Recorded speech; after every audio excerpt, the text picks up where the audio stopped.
Assalamualaikum warahmatullahi wabarakatuh. Kembali lagi kawan di Legenda Catur Dunia. Masih dari Indonesia Jam Chess Turnamen 2025. Babak kedua baru saja selesai kawan, tapi admin nggak nonton live streamingnya. Pinginnya admin yang mengadakan live streaming atau nonton bareng ya.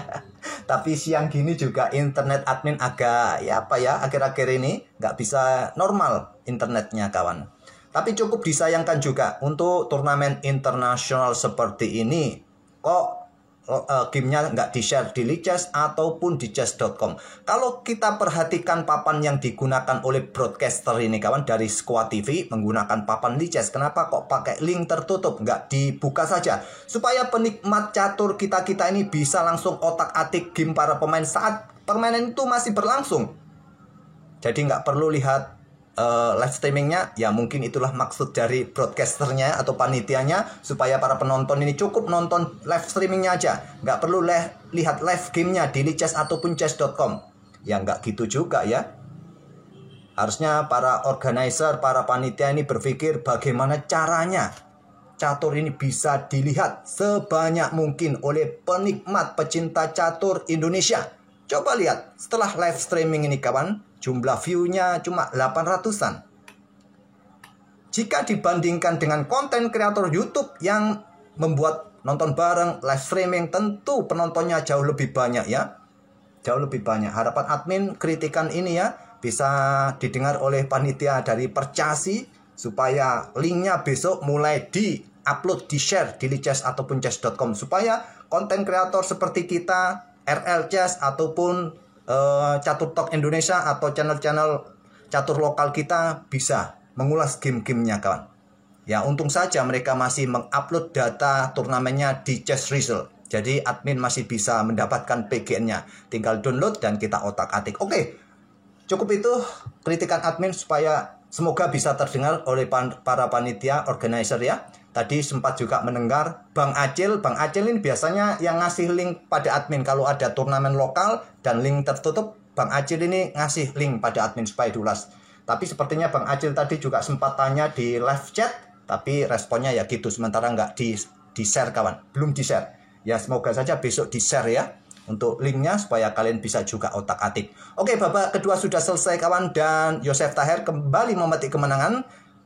Kemarin di babak pertama mengalahkan Prias Moro, di babak kedua mengalahkan Aditya Bagus Arfan kawan.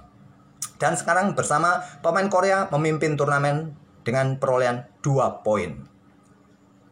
Di babak kedua Taher mengalahkan Aditya Bagus Arfan ya. Aditya Bagus Arfan. Kalah oleh Yosef Taher kemarin mengalahkan Prias Moro. Nah, game mengalahkan Prias Moro inilah yang akan kita otak-atik kawan. Untuk permainan di babak kedua terbilang agak sedikit panjang. Tadi juga sudah admin tunjukkan satu game Megaranto yang kalah di babak pertama. Babak kedua dia bermain remis melawan Prias Moro. Oke, ke papan analisis dari permainannya Yosef Taher versus Novrendra Prias Moro kawan di babak pertama kemarin. Nah, gamenya sama dengan tema Modern Defense dimainkan oleh Yosef Taher, cuma dia memilih jalur utama. Kalau kita lihat permainan Megaranto tadi kan dengan pion C6 ya, tapi di sini memilih dengan pion D6 jalur utama, kuda F3, pion A6 kawan, pion H3, pion B5, ada gajah D3, gajah B7, lanjut Yosef Taher. Dan Prias Moro langsung menantang permainan di sisi menteri, tentu ditolak dorong maju untuk ganggu kuda, pion B4. Kuda mundur ke E2 untuk secepat mungkin reposisi ke G3 karena ada potensi kuda F6 bersama gajah menekan pion E4.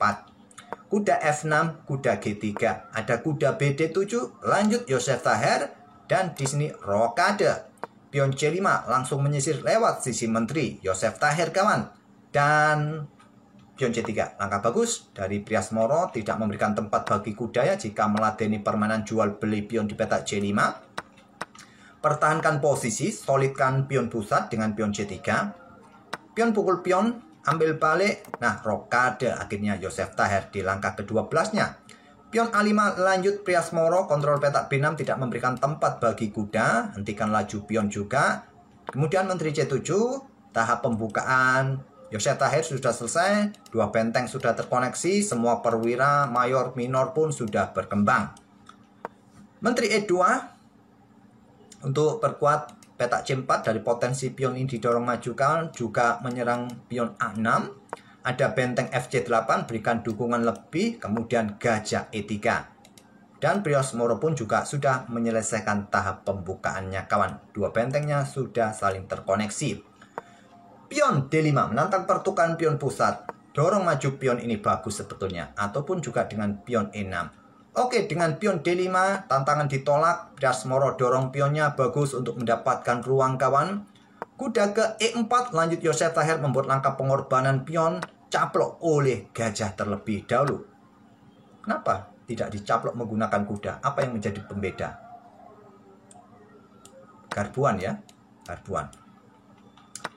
Jadi sikat dengan gajah ambil balik dengan pion, jadi kuda ini masih bisa lari dan bisa caplok kembali pion ini kawan. Ada gajah D5, harus berhati-hati. Di sini hitam sedikit membuat trik kawan. Triknya ya pion pukul pion ya, terbuka lajur C, gajah siap menusuk menteri benteng. Jadi terlebih dahulu, belibet ngomongnya belibet. Benteng F digeser ke J1 untuk menghindari serangan tusuk sate. Pion C pukul pion D4, ambil balik discover pada menteri. Menteri geser kawan untuk memberikan dukungan lebih. Nah bagaimana kalau kita kejar terus ya? Benteng AB1, ya benteng pukul benteng terlebih dahulu kawan, tempo. Jadi di sini memilih dengan langkah gajah F4. Berikan dukungan lebih untuk salah satu kudanya caplok kawan. Benteng pukul benteng terlebih dahulu C1 skak, ambil balik. Kuda F8 baru kuda 5 caplok pion E4.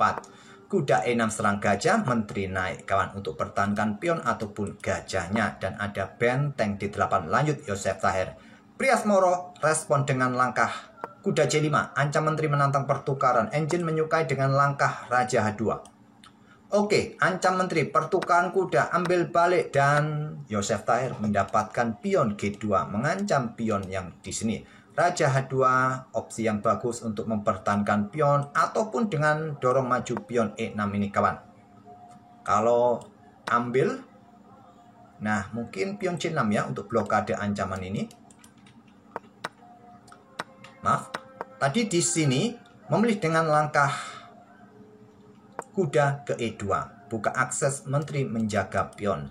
Gajah H1, ancaman skakmat 1 langkah. Nah, bagaimana jika diblokade ya? Dan siap untuk ambil ya, gajah ini yang ambil pion ini. Gitu aja kok dianalisasi bang. Ya nggak apa-apa lah ya, untuk apa? Untuk biar kalian tahu, mungkin ada yang nggak tahu, siapa tahu juga ya. Oke, Raja geser ke peta F1, pilihan dari Prios Moro. Menteri D7, masih ada ancaman skakmat kawan. Kuda C3, buka akses sebanyak mungkin buat Raja. Menteri E6, siap melakukan tusukan lagi. Nah, di sini kuda kembali ke E2 yang bagus. Buka akses kembali benteng menjaga petak C4. Memilih benteng B1 kawan, entah mau naik nantikah. Menteri C4 skak. Raja ke G1, gajah tarik mundur, langkah bagus, mojok sementara dalam posisi yang bagus. Menteri D2, wow, pengorbanan menteri kawan, diterimakah? Tidak ya, ancamannya sangat berbahaya ancamannya. Kalau diterima akan jadi seperti ini ya, ancamannya sangat berbahaya, skakmat tak terbendung. Trik ini tidak mempan pada Yosef Taher. Yosef Taher tinggal geser bentengnya ke J8. Kemudian benteng D1, langkah kuat juga tetap mencoba ya trik seperti ini tadi. Tapi memilih menteri ke E3. Kemudian pion H6 kawan. Menawarkan pion. Tujuannya ya buka ruang ya. Kalau dicaplok sekarang, maka caplok saja. Ambil balik. Kuda jatuh, repot. Jadi di sini memilih dengan benteng C1 terlebih dahulu kawal kuda. Dan benteng ambil pion C5. Raja 2. Menteri dikorbankan, gantian kawan, gantian korban menteri. Maksudnya seperti ini kawan, tusukan dari Yosef Taher. Menteri ambil gajah, ambil balik oleh benteng, kemudian benteng B1. Awas baris belakang, raja naik, ada benteng B8, gajah ke F3. Mungkin kesini kah nanti? Tapi masih ada ruang ya, percuma juga. Juga membatasi ruang gerak kuda ini, nggak bisa kemana-mana kawan, coba lihat. Raja G3, gajah H5, ada benteng kawan, siap preteli pion juga mungkin untuk menusuk pion yang di sini. pion dorong maju terlebih dahulu, benteng A7, benteng ambil pion A5. Novrendra minus 3 pion. Masih belum mau menyerah. Kuda E4 ada pion G5. Kuda ke D6 serang pion. Ada gajah percuma kawan. Nah benteng A3 skak. Raja mundur. Gajah G6 terlebih dahulu. Ya untuk desak posisi raja supaya nggak naik-naik kawan. Sebelum dorong pion di sisi menteri. Kuda E8 skak. Mundur ke F8, kuda kembali ke D6, mulai dorong pion kawan. Kuda C4 serang benteng, benteng ke A2 serang pion. Nah, raja G3, pion skak, geser ke petak F3, ada benteng A4 serang kuda. Kuda ke E5 serang gajah kawan, raja naik, raja putih mundur ke G2 dan benteng A3. Di sini raja H2, benteng A5 serang kuda, kuda C4, benteng A2 di sini. Di sini kawan, Priasmoro menyerah di langkah ke-54. Seumpama pion ini dipertahankan kawan, seumpamanya, maka gajah E4 skak. Kalian mau kemana? Geser lagi ke sini, ya dihantam oleh benteng pion ini. Kalau mundur, wassalam. Tambah cepat skak mat ya. Benteng A1 skak, raja 2 dan benteng H1 skak mat. Ya langkah terbaiknya di sini kalian geser ke F1 ya. Geser, ada gajah D3, kuda jatuh, repotnya di situ. Oke, variasi yang lain tak perlu kita otak-atik kawan. Di sini sudah sangat jelas ya, Priasmoro sudah kehilangan banyak pion, minus 3 pion. Dilanjut pun percuma kawan. Ya langsung lari ke petak G1 langkah terbaiknya. Skak lagi di sini kawan. Lari ke sini, mungkin agak sedikit lama ya. Gajah ke sini, coba lihat. Oke, itulah kawan game pertama antara Joseph Taher versus Priasmoro. Ternyata Grandmaster sama International Master levelnya sama ya. Cuma beda gelar saja. Oke, semoga permainan dari kedua pemain ini bisa menghibur kalian kawan. Dan kita akan bertemu di video-video berikutnya. Terima kasih. Wassalamualaikum warahmatullahi wabarakatuh.